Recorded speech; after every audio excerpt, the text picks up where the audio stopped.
ሰላም ጤና ይስጥልን የዜና 08 ተመልካቾቻችን እንደምን ቆያችሁ። የየመኑ ሁቲ አማጽያን በኢራን ላይ የሚሰነዘረው ጥቃት ካልቆመ ወደ ጦርነቱ እንደሚገቡ ካስጠነቀቁ በኋላ ትላንት ማምሻውን የመጀመሪያ ጥቃታቸውን ፈጽመዋል። የቀድሞው የኔፓል ጠቅላይ ሚኒስትር ኬፒ ሻርማ ኦሊና የቀድሞው የሀገር ውስጥ ጉዳይ ሚኒስትር ራመሽ ሌካክ በቁጥጥር ስር መዋላቸው ተሰምቷል። በሚሊዮን የሚቆጠር ብር ከዜጎች የሰበሰበው የፊንቴክ ኢንቨስትመንት ግሩፕ ስራ አስኪያጅ ዳንኤል ዮሐንስ በ19 ተደራራቢ ክሶች ተከሷል። እንዲሁም ኢትዮጵያ 13.1 ቢሊዮን የአሜሪካ ዶላር የሚያወጡ የኢንቨስትመንት ስምምነቶችን ተፈራርማለች። በቀጣዮቹ 8 ደቂቃዎች የእነዚህን ዋና ዋና ዜናዎች ትንታኔ፣ አዳዲስ ክስተቶች፣ ኢኮኖሚ፣ ቴክኖሎጂና ሌሎች ጠቃሚ መረጃዎችን እናደርሳችኋለን። ፈጣን ዜና፣ ታማኝ መረጃ፣ ዓለምን በ8 ደቂቃ አብራችሁን ቆዩ።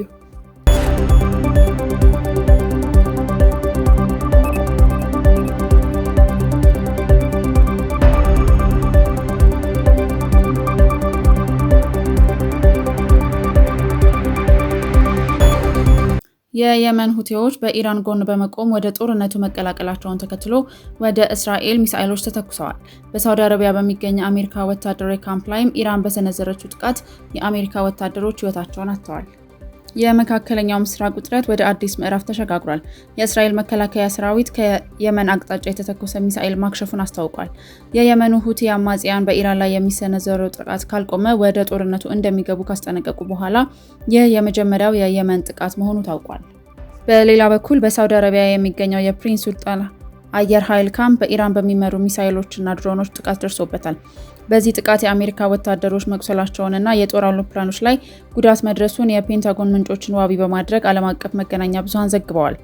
የአሜሪካው ልዩ መልእክተኛ ስቲቭ ዊትኮፍ በበኩላቸው አሜሪካን በፓኪስታን በኩል ለኢራን ያቀረበችው ባለ 15 ነጥብ የሰላም እቅድ ምላሽ በዚህ ሳምንት እንደሚጠበቅ ገልጸዋል። አሜሪካ ከኢራን ባለስልጣናት ጋር ቀጥታ ውይይት ለማድረግ ተስፋ እንዳላትም ተናግረዋል። የተባበሩት አረብ ኤምሬትስ እና ሌሎች የባህረ ሰላጤው ሀገራትም የኢራንን ድሮኖችና ሚሳኤሎች በመጥለፍ ላይ መሆናቸውን ገልጸው ቀጠናዊ ስጋት አሁንም እንደቀጠለ መሆኑን አስታውቀዋል።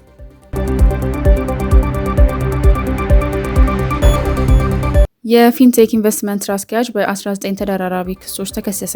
ታዋቂ ግለሰቦችንና ማህበራዊ ሚዲያዎችን በመጠቀም በዱቤ የኤሌክትሪክ መኪና እናስረክባለን በሚል በሚሊዮን የሚቆጠር ብር ከዜጎች የሰበሰበው የፊንቴክ ኢንቨስትመንት ስራ አስኪያጅ ዳንኤል ዮሐንስ ላይ አቃቤ ሕግ ክስ መስርቷል።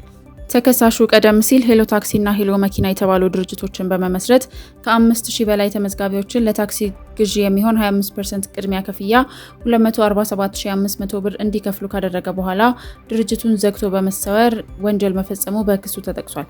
በቅርቡ ደግሞ ፊንቴክ ኢንቨስትመንት በተባለ አዲስ ድርጅት ስም የቻይናውን BYD የኤሌክትሪክ መኪኖች በ1.9 ሚሊዮን ብር እናቀርባለን በሚል አማላይ ማስታወቂያዎችን አስነግሯል።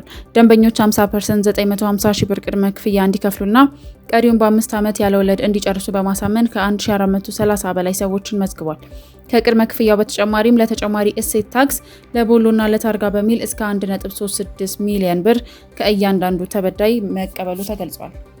ተከሳሹ ወንጀሉን ይበልጥ አሳማኝ ለማድረግ የተጠቀመባቸው ስልቶች ታዋቂ ሰዎችን፣ አርቲስቶችን፣ ቲክቶከሮችን፣ የሚዲያ ሰዎችን በማስታወቂያ ላይ በማሳተፍ የሰዎችን እምነት ማግኘት፣ የሐሰት ምስሎች በመስቀል አደባባይና በወዳጅነት አደባባይ መኪኖችን እንዳስረከበ የሚያሳዩ የተቀነባበሩ ቪዲዮዎችንና ፎቶዎችን ማሰራጨት፣ የሰነድ ማጭበርበርና የመኪና ሞተርን እንዲሁም ሻንሲ ቁጥር መጥቷል በሚል ሐሰተኛ ውሎችን በማስፈረም ገንዘብ መሰብሰብ በዋናነት የሚጠቀሱት ናቸው። አቃቤ ሕግ በዳንኤል ዮሐንስ ላይ በወንጀል ሕግና በኮምፒውተር ወንጀል አዋጅ ድንጋጌዎች መሰረት 19 ተደራራቢ ክሶችን መስርቶበታል። ጉዳዩን የፌዴራል ከፍተኛ ፍርድ ቤት ልደታ ምድብ ሁለተኛ ልዩ የወንጀል ችሎት እየተመለከተው ይገኛል።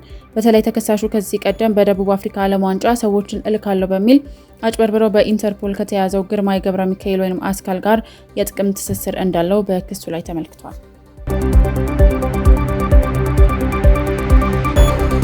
የቀድሞው የኔፓል ጠቅላይ ሚኒስትር ኬፒ ሻርማ ኦሊና የቀድሞው የሀገር ውስጥ ጉዳይ ሚኒስትር ራመሽ ሌካክ በቁጥጥር ስር መዋላቸው ተሰምቷል። ፖሊስ ግለሰቦቹን በቁጥጥር ስር ያዋላቸው ባለፈው ዓመት መስከረም ወር ላይ በተቀሰቀሰ ህዝባዊ ተቃውሞ ወቅት ለደረሰው የሰው ህይወት መጥፋት በወንጀል ቸልተኝነት ተጠያቂ ናቸው በሚል የቀረበባቸውን የውሳኔ ሀሳብ ተከትሎ ነው።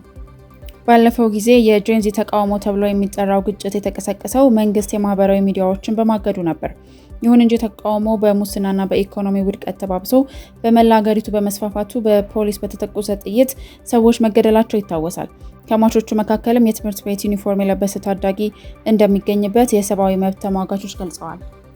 ይህ የእስር እርምጃ የተወሰደውም የቀድሞ ራፐርና ወጣት ፖለቲከኛ ባለን ሻህ በምርጫ አሸንፈው የጠቅላይ ሚኒስቴርነትን ቃለ መሐላ በፈጸሙ ማግስት ነው።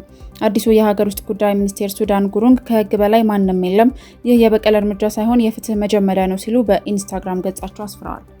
የ74 ዓመቱ ኬፒ ሻርማ ኦሊ በበኩላቸው የቀረበባቸውን ክስ የጥላቻ ፖለቲካ ሲሉ ውድቅ አድርገውታል። ጠበቆቻቸውም ደንበኛቸው ሀገር ጥለው የመውጣት ፍላጎት በሌላቸው ሁኔታ መታሰራቸው ከህግ ውጪ ነው ሲሉ ተቃውመዋል። የኔፓል ፖሊስ ምርመራው በህግ አግባብ እንደሚቀጥል አስታውቋል። ለሰብአዊ እርዳታ ወደ ኩባ ሲጓዙ የነበሩ 2 ጀልባዎች መጥፋት ከፍተኛ ስጋትን ፈጥሯል። 9 ሰዎችን አሳፍረው ከሜክሲኮ ተነስተው ወደ ኩባ ሲያቀኑ የነበሩ 2 የመርከብ ጀልባዎች በካሪቢያን ባህር ላይ የገቡበት ሳይታወቅ መቅረቱ ዓለም አቀፍ ትኩረትን ስቧል። የኩባው ፕሬዝዳንት ሚጉኤል ዲያዝ ካኔል ጉዳዩን የመታገያ ወንድሞቻችን ህይወት ሲሉ በከፍተኛ ስጋት እየተከታተሉት ይገኛሉ። ከሜክሲኮ ኢስላሞሄሬስ የወጡት እነዚህ ጀልባዎች ባለፈው ማክሰኞ ወይንም ሮብ ኩባ መድረስ ነበረባቸው። ሆኖም እስካሁን ድረስ የት እንደደረሱ የታወቀ ነገር የለም። ጀልባዎቹ ዌስትራ አሜሪካ ኮንቮይ በተሰኘ ድርጅት አማካኝነት የተላኩ ሲሆን በኩባ ያለውን የነዳጅና የመሰረታዊ ቁሳቁስ እጥረት ለመቅረፍ የሚውል እርዳታ ይጫኑ ነበሩ። የሜክሲኮ ባህር ኃይልና የዩናይትድ ስቴትስ የባህር ዳርቻ ጠባቂዎች ፍለጋውን አጠናክረው ቀጥለዋል። ዩኤስ የባህር ዳርቻ ጠባቂ ቀደም ብሎ ጀልባዎቹ ተገኝተዋል የሚል መግለጫ አውጥቶ የነበረ ቢሆንም ቆይቶ ግን መረጃው ስህተት መሆኑን ገልጾ መግለጫውን አንስቷል። ይህ የጀልባዎቹ መጥፋት የመጣው በኩባ ላይ ያለው ሰብአዊ ቀውስ በከፋበት ወቅት ነው። በተለይም ከጥር ወር ጀምሮ በቬኔዙዌላ ላይ በተወሰደው ወታደራዊ እርምጃና ተያያዥ ማዕቀቦች ምክንያት ኩባ የነዳጅ አቅርቦት ተቋርጦባት ትገኛለች። የኮንቮዩ አዘጋጆች አሜሪካን ኩባን በማነቅና መሰረታዊ አቅርቦቶችን በመቁረጥ ይከሳሉ። በአሁኑ ሰዓት ሜክሲኮና ኩባ የፍለጋና የማዳን ስራውን እየመሩ ሲሆን አሜሪካም ጥያቄ ከቀረበላት ድጋፍ ለመስጠት ዝግጁ መሆኗን አስታውቃለች። መላው የላቲን አሜሪካ የ9 ሰዎች ህይወት በሰላም እንዲተርፍ በጉጉት እየጠበቀ ይገኛል።